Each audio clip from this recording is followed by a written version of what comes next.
Good morning class. Welcome to Mahi biology classes. हम पढ़ रहे हैं पादप जगत को, प्लांट किंगडम को, जिसमें लास्ट वीडियो में हमने देखा था जनरल इंट्रोडक्शन और वर्गीकरण। कौन कौन से वर्गीकरण होते हैं? कृत्रिम वर्गीकरण होता है, प्राकृतिक वर्गीकरण होता है और जातिवृत्तीय वर्गीकरण होता है। ठीक है। जो सबसे ज़्यादा एक्सेप्टेबल है, जिसको हम स्वीकार करते हैं, वो कौन सा वर्गीकरण है? जाति वर्गीय वर्तीय वर्गीकरण है। क्योंकि क्या है, इसमें एक जीव के जैव विकासीय इतिहास को, उसकी इवोल्यूशनरी हिस्ट्री को भी शामिल किया जाता है। ठीक है। आज हम आगे बढ़ेंगे। आज हम देखेंगे शैवाल को। जो क्रम में हम पढ़ेंगे यही इनका इवोल्यूशन का क्रम है। ये क्रम हमने ध्यान रखना है। सबसे पहले जो निम्नतम प्लांट्स हैं वो हैं शैवाल। उसके बाद आते हैं ब्रायोफाइटा। शैवाल से ही ब्रायोफाइटा का विकास हुआ है। कौन सी शैवाल से हुआ है? वो हुआ है आपका कारा से। ठीक है।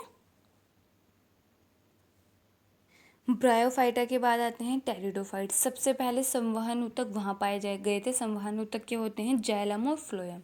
ठीक है। उसके बाद आते हैं जिम्नोस्पर्म। जिम्नोस्पर्म में सबसे पहले बीज बना था। ठीक है। उसके बाद आता है एंजियोस्पर्म। एंजियोस्पर्म में सबसे पहले क्या, वही है फिर लास्ट, वहाँ पर फ्रूट लगा था। ठीक है। यही इनके विकास का क्रम है। हमने ये सीक्वेंस बिल्कुल नहीं भूलना है। शैवाल, फिर ब्रायोफाइटा, टेरिडोफाइटा, जिम्नोस्पर्म और एंजियोस्पर्म, इसको बिल्कुल नहीं भूलना है, इस सीक्वेंस को। ठीक है। हमारे शैवाल को देखते हैं, उनके उसके जनरल कैरेक्टर को देखते हैं। जनरल कैरेक्टर मतलब हम एक जनरल बात करेंगे तीनों क्लासेस के लिए। 3 क्लासेस शैवालों को उनमें उपस्थित जो वर्णक होते हैं, पिगमेंट होते हैं, उनके आधार पर 3 क्लास में बांटा गया है। क्लोरोफाइसी मतलब हरे शैवाल, फियोफाइसी मतलब भूरे शैवाल, रोडोफाइसी मतलब लाल शैवाल। ठीक है। तो उनकी अलग अलग, जब हम उनको अलग अलग क्लासीफाई करेंगे तब बात करेंगे, लेकिन आज हम एक जनरल बात करेंगे कि शैवालों के जनरल लक्षण क्या है, कैसे शैवाल कैसे उनका क्या क्या होता है उनके अंदर। ठीक है। उनके लक्षण, सामान्य लक्षण क्या है। चलिए फिर शुरू करते हैं आज का वीडियो। अगर आप इस चैनल पर नए हैं तो चैनल को सब्सक्राइब कीजिए। अगर आप इस चैनल के सब्सक्राइबर हैं उसको दूसरों के साथ शेयर कीजिए। दूसरी चीज़, मैंने जो हमारा दूसरा चैनल है नीट डिजिटल क्लासेस, वहाँ पर एनसीईआरटी एग्जाम्पलर की टेस्ट क्वेश्चन सीरीज स्टार्ट की है। वो आपके लिए बेहद इम्पोर्टेंट है, क्योंकि वहाँ पर हम चैप्टर के सीक्वेंस को देखते हुए 1 बाय 1 चैप्टर को करेंगे उसके सीक्वेंस के अनुसार। तो वो अभी से आप उसको सॉल्व करेंगे तो वो आपके लिए ज़्यादा बेनिफिशियल है। उसको बाद के लिए नहीं छोड़ना है कि हम उसको बाद में देखेंगे। बाद के लिए बच्चे जिन चीज़ों को छोड़ते हैं वो बाद के लिए ही रह जाती हैं। बच्चे फिर लास्ट में डिप्रेस हो जाते हैं। हमने अपनी तैयारी को अभी से हायर साइड रखना है और उसको पूरे साल ऐसे ही रखना है। अपने कॉन्फिडेंस को लूज़ नहीं करना है बिल्कुल भी। ठीक है। तो आप जाके उस दूसरे चैनल को भी सब्सक्राइब कीजिए। आपकी कम्युनिटी पर उसका पोस्ट डला हुआ है, आप जाके वीडियो को लिंक करके वीडियो पे पहुंच सकते हैं और उसको सब्सक्राइब कर लीजिए। आपके सारे टेस्ट जो भी मैं यहाँ पढ़ा रही हूँ वो वहीं पर होंगे। क्वेश्चन सीरीज़ वहीं चल रही है। एनसीईआरटी एग्जाम्पलर सीरीज़ भी वहीं चलेगी। ठीक है। चलिए फिर शुरू करते हैं आज का वीडियो। देखिए, शैवाल के होते हैं। शैवाल सबसे निम्नतम टाइप के पादप हैं। अगर हम सबसे शैवालों की बात करें, एक उनकी डेफिनेशन कोई हमसे पूछे तो वो क्या होगी? देखिए, शैवाल पर्णहरिम युक्त, मतलब इनमें पर्णहरिम होता है, क्लोरोफिल होता है, इनमें ये सरल होते हैं, सबसे निम्नतम टाइप के पादप हैं। साथ ही थैलाकार होते हैं। थैलाकार, थैलॉइड का मतलब क्या होता है? थैलस होता है, मतलब इनका जो थैलस होता है, इनकी जो बॉडी होती है उसको हम जड़, पत्ती और तने में विभाजित नहीं कर सकते हैं। ठीक है। जो इनका थैलस होता है, इनकी जो बॉडी होती है, उनको जड़, पत्ती, तने में विभाजित नहीं किया जा सकता, उसे हम थैलस बोलते हैं। ठीक है। एक थैलस वर्ड हमने वहाँ पर फंजाई के लिए भी यूज़ करते हैं। तो लेकिन फंजाई के लिए हम थैलस वर्ड क्यों यूज़ करते हैं? क्योंकि सबसे पहले क्लासिफिकेशन में फंजाई को पादपों के साथ भी रखा था, इसलिए उनके लिए वहाँ पर थैलस वर्ड यूज़ करते हैं। ठीक है। थैलस का मतलब, थैलॉइड का मतलब आपको समझ आया क्या होता है? मतलब जड़, पत्ती, तना में भिन्नित नहीं होंगे, अलग अलग। ठीक है। तथा स्वपोषी होते हैं। जब ग्रीन प्लांट्स है तो स्वपोषी होंगे, खुद से भोजन बना सकते हैं, प्रकाश संश्लेषण करते हैं। ठीक है। अब देखिए नेक्स्ट देखते हैं इनका क्या होता है। ये ज़्यादातर, अगर हम इनके हैबिटेट को देखें तो ये जलीय होते हैं। जलीय मतलब या तो आलवड़ीय जल में मिलते हैं या फिर समुद्री जल, दोनों में पाए जाते हैं। देखिए आपके एनसीईआरटी में लिखा है, शैवाल क्लोरोफिल युक्त सरल थैलोइड स्वपोषी तथा मुख्यतः जलीय, आलवणीय जल तथा समुद्री दोनों को जीव होते हैं। ठीक है। ये मतलब हर जगह पाए जाते हैं। अगर हम इनको देखें तो यूवी क्वाइटस होते हैं, इसका मतलब होता है सर्वव्यापी, मतलब हर जगह पर मिलने वाले। ज़्यादातर कहाँ मिलेंगे? नमी युक्त स्थानों पर मिलेंगे, नमी युक्त पत्थरों पर मिलेंगे, मिट्टी तथा लकड़ी में पाए जाते हैं, ठीक है। इनमें से कुछ कवक, लाइकेन, हमने पढ़ रखा है कि लाइकेन में क्या होता है? लाइकेन होता है सहजीवी संबंध होता है शैवाल के बीच और कवक के बीच, ठीक है। कोई इनको लाइकेन को देखकर नहीं बता सकता कि इसमें दो जीव होते हैं, इस ऐसा सहजीवी संबंध होता है, दोनों को एक दूसरे से लाभ होता है, ठीक है। तथा प्राणियों के संगठन में भी पाए जाते हैं, जैसे स्लॉथ रीच जो होता है उसकी बॉडी पर लगता है जैसे हेयर ग्रीन कलर के हैं, पर वो क्या होता है, उसकी बॉडी पर एल्गी पाए जाते हैं, ठीक है। मतलब ये यूवी कोएटस होते हैं, हर जगह पाए जाते हैं, सर्वव्यापी होते हैं, ठीक है। अब देखिए इनके जो आकार होते हैं उनमें भी बहुत बड़ी भिन्नता पाई जाती है। ये एक कोशिकीय भी हो सकते हैं, ये मंडलीय भी हो सकते हैं, तंतुमय भी हो सकते हैं, और ये बहुत बड़े विशालकाय भी हो सकते हैं। समुद्र के अंदर बहुत बड़े विशालकाय कैल्प पाए जाते हैं, ठीक है। अगर हम देखें एक क्वेश्चन, देखिए जो मैं चीज़ें बोल रही हूँ वो सारे एग्ज़ाम के क्वेश्चन हैं, एग्ज़ाम के एमसीक्यूज़ हैं, मतलब किसी न किसी एग्ज़ाम में पूछे गए हैं, तो एक एक एग्जाम्पल इंपॉर्टेंट हो जाता है। बच्चे इस चैप्टर से डरते हैं इसीलिए क्योंकि उनको मेमोराइज़ करना पड़ता है। मेमोराइज़ करने की तो ज़रूरत हर जगह होती है, मतलब आपको ध्यान रखना है, जैसे इंटरेस्ट लेके पढ़ेंगे तो वो ऑटोमेटिकली मेमोराइज़ हो जाता है। बाकी मैं चीज़ों को इतनी बार रिपीट कर देती हूँ कि मतलब आपके माइंड में सेट हो जाए। अब एग्जाम्पल का आपने क्या करना है, आपने सबसे पहले अपनी एनसीईआरटी के एग्जाम्पल को याद करना है, बार बार रिवाइज करना है। Revision is the key of success, सभी ने सुना होगा। जितनी बार हम जिस चीज़ को रिवाइज करते हैं वो उतने अच्छे से हमारे माइंड में बैठ जाती है, ठीक है। एक कोशिकीय शैवाल को अगर हम देखें क्लेमाइडोमोनास, मंडलीय शैवाल देखें तो वॉलवॉक्स होता है। वॉलवॉक्स की कॉलोनी को हम सिनोबियम कहते हैं। इंपॉर्टेंट क्वेश्चन है, एग्जाम में आ रखा है। वॉलवॉक्स जो होता है एक मंडलीय एल्गी है और इसके जो कॉलोनी होती है उसको हम सिनोबियम कहते हैं, ठीक है। अगर हम तंतुमय को देखें तो तंतुमय में होता है यूलोथ्रिक्स और स्पायरोगायरा। यूलोथ्रिक्स और स्पायरोगायरा दोनों तंतुमय होते हैं, तो इनमें अंतर देखिए। अंतर क्या होता है? यूलोथ्रिक्स जो होता है वो बहते हुए स्वच्छ जल में मिलता है, मतलब जो बहता हुआ फ्रेश वाटर होगा उसमें मिलेगा, जबकि स्पायरोगायरा होता है वो थमे हुए स्वच्छ जल में मिलता है, ठीक है। स्पायरोगायरा को स्पायरोगायरा क्यों कहते हैं? एक ग्रीन एल्गी स्पायरोगायरा को स्पायरोगायरा इसलिए कहते हैं क्योंकि इसमें जो क्लोरोप्लास्ट मिलता है वो स्पायरल शेप का होता है, ठीक है। देखिए क्या लिखा है आपके एनसीईआरटी में, शैवाल के माप तथा आकार में बहुत विभिन्नता होती है। ये कॉलोनी में जैसे वॉलवॉक्स तथा तंतु में जैसे यूलोथ्रिक्स स्पायरोगायरा तक हो सकते हैं। इनमें से कुछ शैवाल जैसे कैल्प बहुत विशालकाय होते हैं।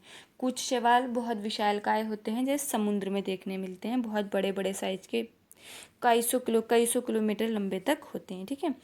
शैवाल कायिक, अलैंगिक तथा लैंगिक जनन करते हैं। शैवाल जो होते हैं कायिक जनन भी करते हैं, अलैंगिक जनन भी करते हैं और लैंगिक जनन भी करते हैं। कायिक जनन जो होता है विखंडन विधि द्वारा होता है, इसमें प्रत्येक खंड से थैलस बन जाता है। अलैंगिक जनन विभिन्न प्रकार के बीजाणुओं के द्वारा होता है। सामान्यतः ये बीजाणु जूस्पोर होते हैं, ठीक है। जूस्पोर क्या होते हैं? अलैंगिक जीवाणु अलैंगिक जो होते हैं बीजाणु होते हैं एल्गी में पाने वाले, ठीक है। इनमें कसाबिक फ्लैजला होता है और ये चलयमान होते हैं। अंकुरण के बाद इनमें पौधे बन जाते हैं। लैंगिक जनन में दो युग्मक संकलित होते हैं। ये युग्मक कसाबिक युक्त, फ्लैजिला युक्त तथा माप में समान हो सकते हैं, जैसे यूलोथ्रिक्स, तथा फ्लैजिला विहीन लेकिन समान माप वाले हो सकते हैं, जैसे स्पायरोगायरा। ऐसे जनन को समयुग्मकी कहते हैं। जब माप वाले हो सकते हैं, ठीक है, जब विभिन्न माप वाले दो युग्मक संकलित होते हैं तब उसे असमयुग्मकी कहते हैं, जैसे यूडोराइना की कुछ स्पीसीज। विषम युग्मकी लैंगिक जनन में एक बड़े अचल स्थानिक मादा युग्मक से एक छोटा चलयमान नर युग्मक संकलित होता है, जैसे वॉलवॉक्स फ्यूकस। अब देखिए अलैंगिक जनन जो होता है वो तीन प्रकार से होता है, समयुग्मकी, असमयुग्मकी। अब समयुग्मकी क्या होता है? आकार में समान होना, मतलब उनकी जो फिजियोलॉजी होती है वो आकार में समान होती है। अब इनमें फ्लैजला हो भी सकता है और नहीं भी हो सकता है। फ्लैजला देखिए, यूलोथ्रिक्स जो है यहाँ पर दे रखा है, ये युग्मक कशाभिक युक्त फ्लैजिला तथा माप में समान होते हैं जैसे यूलोथ्रिक्स, अथवा फ्लैजिला विहीन लेकिन समान माप वाले होते हैं जैसे स्पायरोगायरा। दोनों एग्जाम्पल याद रखने हैं, मतलब समान माप वाले होंगे लेकिन फ्लैजिला हो भी सकता है और नहीं भी। फ्लैजिला है जिसका, उसका एग्जाम्पल क्या दे रखा है, यूलोथ्रिक्स। जिसमें फ्लैजिला नहीं है उसका दे रखा है स्पायरोगायरा। फ्लैजिला क्या होता है, अब कई बच्चों को यही समझ नहीं आया तो फ्लैजिला बेटा एक मतलब चलन में सहायक अंग होते हैं, चलन में सहायता करते हैं, जो कि मूव करने में हेल्प करते हैं। ठीक है, कशाभिक कशाभ जो होते हैं, ठीक है, ध्यान रखना है, ये एलगी वगैरह इनमें पाए जाते हैं। अंग नहीं बोलेंगे, हम बोलेंगे कि चलन में सहायक जो रचना होती है उनको हम बोलते हैं कशाभिक। ठीक है, समयुग्मकी। अब असमयुग्मकी के होते हैं तो विभिन्न माप वाले युग्मक संलेत होते हैं, उन्हें असमयुग्मकी कहते हैं। ठीक है, जैसे एग्जाम्पल दे रखा है यूडोराइना। पुरानी जो एनसीईआरटी होगी उसके अंदर एग्जाम्पल दे रखा था क्लेमाइडोमोनास की कुछ स्पीसीज, लेकिन ये न्यू एनसीईआरटी है, यहाँ पर एग्जाम्पल दे रखा है यूडोराइना। तो ध्यान रखना है, पुरानी वाली भी ठीक है, ये भी ठीक है, लेकिन एग्जाम्पल आपने हिट कैसे करना है जब आप क्वेश्चन को देखेंगे उसके अकॉर्डिंग। ठीक है, लेकिन अब देखें विषम युग्मकी क्या होता है, तो उस होता है तो कुछ स्पीसीज ऐसी होती हैं जो एक बड़े अचल, बड़ा जो होगा युग्मक वो होगा हमारा अचल होगा, जो नहीं मूव कर सकता, एक जगह पर रहेगा, वो होगा मादा का। जबकि छोटा होगा वो नर युग्मक होगा, वो मूव कर सकता है। ठीक है, जैसे यूलोथ्रिक्स और फ्यूकस। एग्जाम्पल बहुत इंपॉर्टेंट है सबके, वो ध्यान रखने हैं। शैवाल वर्ग तथा उनके महत्वपूर्ण गुणों का सारांश एक तालिका में दिया हुआ है जो आपके एनसीईआरटी के अंदर है, उसको हम अभी देखेंगे। अब आपको ये चीज़ें समझ आएँ। ठीक है, यहाँ पर जनन जो होता है तीनों प्रकार से होता है। कायिक जनन भी होता है, अलैंगिक और लैंगिक जनन भी होता है। अलैंगिक जनन जो होता है बीजाणुओं से होता है जिनमें जूस्पोर होते हैं, जबकि लैंगिक जनन जो होता है 3 प्रकार से होता है। आइसोगेमक, समयुग्मकी, अनाइसोगेमक, असमयुग्मकी, उगेमस, अंडयुग्मकी। ठीक है, अब देखते हैं आगे क्या है। मनुष्य के लिए जो होते हैं शैवाल बहुत उपयोगी हैं। पृथ्वी पर प्रकाश संश्लेषण के दौरान कुल स्थिरीकरण कार्बन डाइऑक्साइड का लगभग आधा भाग शैवाल ही स्थिर करते हैं। मतलब पृथ्वी पर जितने भी कार्बन डाइऑक्साइड का स्थिरीकरण होता है उनका जो 50% है वो आधा भाग शैवाल ही स्थिर करते हैं। ठीक है, ये आपकी एनसीईआरटी के में डायग्राम दे रखा है जो कि बेहद इम्पोर्टेंट है, बहुत ही ज़्यादा। सबसे पहला जो डायग्राम है वो है हरे शैवाल का, उसमें दे रखा है वॉल्वॉक्स और यूलोथ्रिक्स। वॉल्वॉक्स ये जो दे रखा है ना, संतति कॉलोनी और जनक कॉलोनी, मतलब पेरेंटल कॉलोनी और उसकी डॉटर कॉलोनी, ये याद रखना है। ऐसे आपको हटा देगा यहाँ पर, ये हटा देगा और फिर आपसे पूछेगा कि यहाँ क्या लिखा, तो ये चीज़ें इंपॉर्टेंट हो जाती हैं। ठीक है, दूसरी चीज़ अगर हम देखेंगे तो दूसरी चीज़ दे रखी है यूलोथ्रिक्स में नहीं दे रखा कुछ भी नेम वगैरह, तो वो कोई नहीं, उसको ऐसे ही ध्यान रखना है। आपको डायग्राम आ सकते हैं, कोई भी डायग्राम आपके एनसीईआरटी में दे रखा है तो वो आने की पॉसिबिलिटी है। 2 हैं, ग्रीन एल्गी, वॉल्वॉक्स और यूलोथ्रिक्स। दूसरे आते हैं भूरे शैवाल। भूरे शैवाल में दे रखा है, पहला है लैमिनेरिया। अब देखिए यहाँ पर दे रखा है पर्णपर्ण फ्रॉन्ड जिसको बोलते हैं, छत्रिका व्रंत और स्थाप जंग। ठीक है, दूसरा जो दे रखा है वो लैमिनेरिया का, फिर फ्यूकस। नीचे आता है लाल शैवाल, पोएरेफायरा और पॉलीसाइफोनिया। ठीक है, तीनों इंपॉर्टेंट है आपके एग्जाम्पल, आपने नेम याद रखने के, मतलब हरे शैवाल का क्या एग्जाम्पल दे रखा है, भूरे शैवाल और लाल शैवाल। इनके डायग्राम को अच्छे से अपने माइंड में सेट कर लेना है। ठीक है, आगे देखते हैं। जीव होने के कारण शैवाल अपने आसपास के पर्यावरण में घुलित ऑक्सीजन का स्तर बढ़ा देते हैं। मतलब इन्हें प्रकाश संश्लेषी जीव होने के कारण क्या करते हैं, जो शैवाल होते हैं अपने आसपास के पर्यावरण में घुलित ऑक्सीजन का स्तर बढ़ा देते हैं।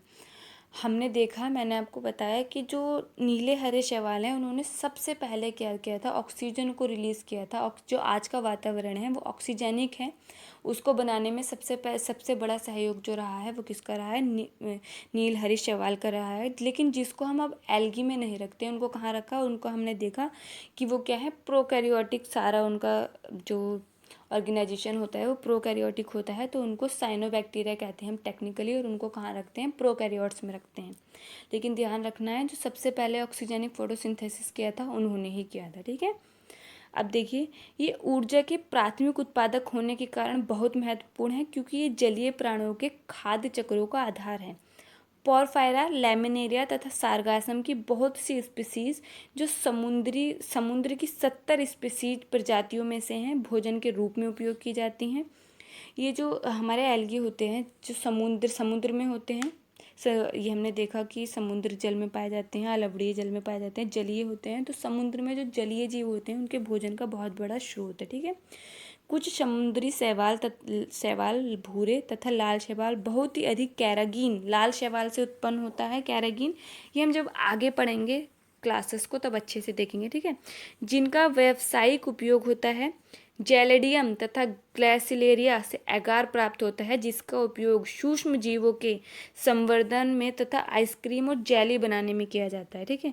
ये इम्पोर्टेंट है, 2 से 3 बार आपके एग्जाम में आ चुका है। जेलेडियम तथा ग्लैसिलेरिया से जो होता है एगार प्राप्त होता है, और ये दोनों क्या है, ये रेड एल्गी हैं, दोनों लाल शैवाल हैं, जिसका उपयोग क्या करते हैं हम, सूक्ष्म जीवों के संवर्धन तथा आइसक्रीम और जेली बनाने में किया जाता है। ऐसे ही क्वेश्चन में पूछा गया है। ठीक है। 2-3 बार पूछा गया है तो इम्पोर्टेंट हो जाता है। यहाँ पर सभी चीज़ इंपॉर्टेंट है कि एग्जाम्पल इंपॉर्टेंट। ठीक है।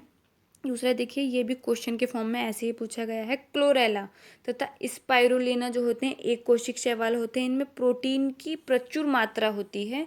यहाँ तक कि इसका उपयोग जो होता है अंतरिक्ष यात्री भोजन के रूप में करते हैं। जो अंतरिक्ष यात्रा करते हैं वो इनका उपयोग भोजन के रूप में करते हैं, क्योंकि इनमें प्रोटीन की बहुत बड़ी मात्रा होती है।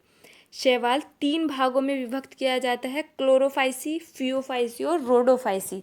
क्लोरोफाइसी हरे शैवाल, फियोफाइसी भूरे शैवाल, रोडोफाइसी लाल शैवाल। इनका आधार क्या है 3 क्लासेस में वर्गीकरण करना, वो है इनका वर्णक। वर्णक अगर अभी हम आप आगे बताएंगे आपको, वर्णक और जो इनमें स्टोरेज संग्रहित भोजन जो होता है वो इनका आधार है। ठीक है।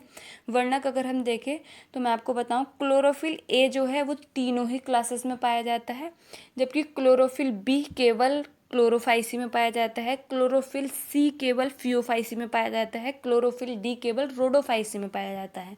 अब आपके माइंड में क्वेश्चन उठ रहा होगा कि क्लोरोफिल सी अगर सिर्फ फियोफाइसी में पाया जाता है और वो भूरे शैवाल हैं, तो क्या वो उसके भूरे रंग का कारण है? तो मैं आपको एक चीज़ क्लियर कर दूं, जो क्लोरोफिल होते हैं, भले क्लोरोफिल ए हो, बी हो, सी हो, डी हो, वो हमेशा हरे कलर के होते हैं। तो उसका कनेक्शन जो है इनके भूरे या लाल होने से नहीं है। एक फ्यूकोजेंथिन नाम का पिगमेंट होता है, उसके कारण फियोफाइसी का कलर भूरे होता है, भूरे शैवालों का कलर भूरा होता है। जबकि हम रोडोफाइसा का देखें तो एरिथ्रोफाइसिन नाम का एक पिगमेंट होता है, जब हम आगे देखेंगे तो उनके कारण उनका कलर जो होता है रेड होता है। ठीक है। ये इंपॉर्टेंट चीज़ें हैं जो कि शैवाल के बारे में एक जनरल कैरेक्टर है। ठीक है। ये देखिए दे रखिए, ये वाली टेबल आपके एनसीईआरटी में इम्पोर्टेंट है। अभी हम आगे पढ़ेंगे तो अभी बहुत सारी चीज़ें आपकी रहती हैं जो आगे हम आपको बताएंगे कैसे क्या होता है। ठीक है। क्लोरोफाइसी, क्लोरोफाइसी का सामान्य नाम होता है हरे शैवाल। क्लोरोफिल होता है इनमें ए और बी। संचित भोजन किसके रूप में होता है? स्टार्च के रूप में होता है। कोशिका भित्ति सेल्यूलोज की बनी होती है। अभी मैं आपको एक चीज़ और बताऊं, अगर हम शैवालों की कोशिका भित्ति के बारे में देखें तो वो 2 परतों से बनी होती है। बाहरी परत जो होती है वो पैक्टिन से बनी होती है, जबकि जो आंतरिक परत होती है वो उनकी होती है सेल्यूलोज से बनी हुई। जो डोमिनेट करता है वो तो सेल्यूलोज ही होता है, लेकिन अगर हम शैवालों को देखें तो वो चिकने होते हैं। आपने देखा होगा शैवाल क्या काई वगैरह जो होती है, कोई नम पत्थर जो होता है, कभी भी आप कहीं भी ऐसी जगह हो पहाड़ वगैरह या किसी भी ऊंचाई पर, तो नम पत्थर जो होता है जो हमें दिखने में ग्रीन ग्रीन सा लगता है, उस पर कभी भी पैर मत रखना, आप स्लिप कर जाओगे। उसका रीज़न क्या है? एल्गी होती है। जो उसकी बाहरी परत होती है जो पैक्टिन की बनी होती है वो डिजॉल्व होती रहती है पानी में, और इसी कारण वो म्यूसिलेज को स्रावित करती है, जिससे एल्गी चिकनी होती है। ठीक है। फ्लैजिला की संख्या तथा उनका निवेशन की स्थिति 2 से 8 होती है, समान होते हैं और शीर्ष पर होते हैं। आवास इनका देखें तो आलवट जल होता है, लबड़ीय जल होता है और खारा जल होता है। ठीक है। फियोफाइसी को अगर हम देखें तो फियोफाइसी को हम सामान्य नाम में कहते हैं भूरे शैवाल। क्लोरोफिल ए होता है, बी होता है, और फ्यूकोजेंथिन जो होता है इसके कारण इनका कलर क्या है? भूरा होता है। संचित भोजन इनका मैनिटोल और लैमिनेरियन के रूप में होता है। मैनिटोल मतलब अल्कोहल के समान, अभी हम आगे पढ़ेंगे तब आपको बताएंगे। ठीक है। जो इनकी कोशिका भित्ति होती है सेल्यूलोज तथा एल्जिन की बनी होती है। फ्लैजिला की संख्या तथा उनका निवेशन की स्थिति 2 होती है, असमान और पार्श्वीय होती है, जबकि हमने क्लोरोफाइसी में देखा शीर्ष होती है। ठीक है।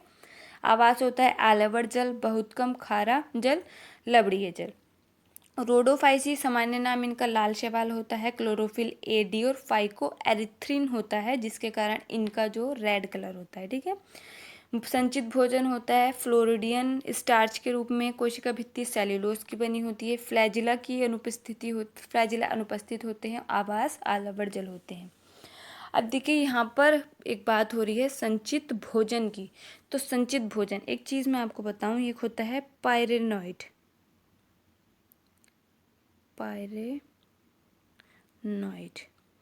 ये क्या है?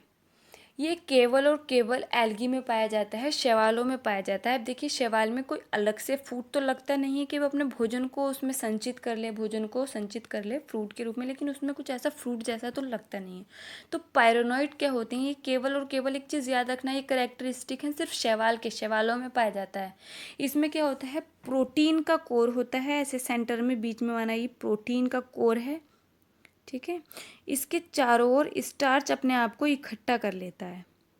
ऐसे ही क्वेश्चन पूछा गया है, ऐसे ही इंपॉर्टेंट है, ऐसे ही ध्यान रखना है। प्रोटीन का कोर होता है, उसके चारों तरफ स्टार्च अपने आप को इकट्ठा कर लेता है। मतलब पायरोनॉइड क्या होता है? जहाँ भोजन संचित होता है। और ये सिर्फ और सिर्फ एकमात्र कहाँ पाए जाते हैं? शैवालों में पाए जाते हैं। ये चीज़ भी ध्यान रखनी है। ठीक है। प्रोटीन का कोर और आवरण किसका होता है? स्टार्च से उसको घेर लेता है, ऐसे संचित हो जाता है।